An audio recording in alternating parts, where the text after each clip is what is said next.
नांदेडमध्ये महायुतीतील शिवसेना आणि भाजपमध्ये वादाची ठिणगी पडण्याची शक्यता आहे, कारण शिवसेनेच्या पदाधिकाऱ्यांनी नांदेड जिल्ह्याच्या पालकमंत्री बदलण्याची मागणी जलसंधारण मंत्री संजय राठोड यांच्याकडे केली आहे। भाजपाचा पालकमंत्री बदलून शिवसेनेचा पालकमंत्री द्यावा अशी मागणी शिवसेना शहर प्रमुखांनी जलसंधारण मंत्री संजय राठोड यांच्याकडे केली आहे। भाजपाचे पालकमंत्री अतुल सावे हे शिवसेना पदाधिकारी कार्यकर्त्यांना सन्मानाची वागणूक देत नाहीत, शिवसेनेने मागणी केल्याच्या कामाकडे लक्ष देत नाहीत, विकास निधी वाटपात शिवसेनेला योग्य वाटा दिला जात नाहीये, समित्या आणि शासकीय जबाबदाऱ्यांमध्ये प्रतिनिधित्व देत नाहीत, त्यामुळे शिवसेना आणि भाजपच्या पदाधिकाऱ्यांमध्ये देखील नाराजी आहे। त्यामुळे पालकमंत्री बदलून शिवसेनेचा द्यावा अशी सेना पदाधिकाऱ्यांची मागणी आहे।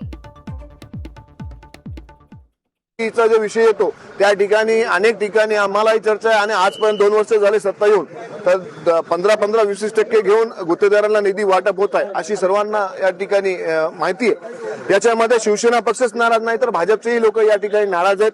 त्याच्यामुळे भाजपचे लोक समोर येऊन सांगू शकत नाही, पण त्यांच्या आतल्या जे चर्चा आहेत ते आमच्यापर्यंत आलेल्या आहेत। पण आमच्या शिवसेना पक्षावर जे अन्याय होत आहे त्याबद्दल मी शहर प्रमुख तुलजेश यादव म्हणून मी या ठिकाणी निवेदन दिलेलं आहे की हे पालकमंत्री काही आम्हाला या सन्मानाची वागणूक या ठिकाणी देत नाही आणि शिवसेनेच्या कार्यकर्त्यांना घेऊन चलत नाही। त्याच्यामुळे या ठिकाणी शिवसेनेचा पालकमंत्री नांदेड जिल्ह्याला देण्यात यावा। पालकमंत्री म्हणून कोणत्या जिल्ह्याला कोणता जबाबदारी मंत्री म्हणून द्यायचा हे माननीय मुख्यमंत्र्यांचा अधिकार आहे आणि माननीय मुख्यमंत्री या संदर्भात योग्य तो निर्णय। शिवसेनेच्या सदस्यांना सावपत्र वागणूक देण्यात जात असा आरोप आहे।